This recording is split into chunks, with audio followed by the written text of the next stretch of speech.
Today's math lesson, lesson 11, is on finding the area of rectangles with mixed by mixed and fraction by fraction side lengths. So here's the strategy we learned today. It is similar to yesterday. I'm going to do problem 2. The problem says that a square has a perimeter of 25 inches. If it's a square, we know that all sides are the same. So I'm going to take that perimeter and divide it by the 4 equal sides, divide by 4. I'm going to do the long division. 4 goes into 25 6 times. And if I take my remainder and I change it into a fraction, I get 6 1/4. So that means that each side is 6 1/4. We're still decomposing the length and the width. So this is also 6 1/4. So now that I know my length and my width, I can figure out these areas.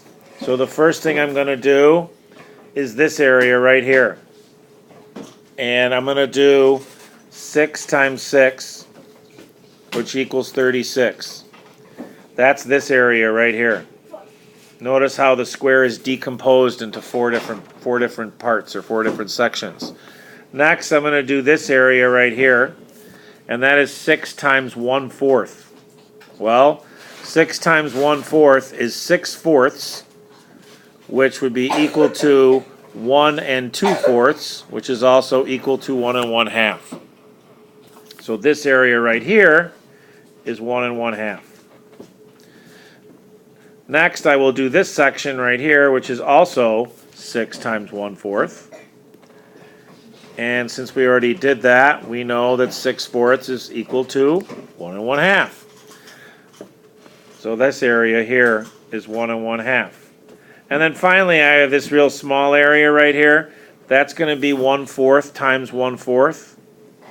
And if we do top times top and bottom times bottom, that is 1/16.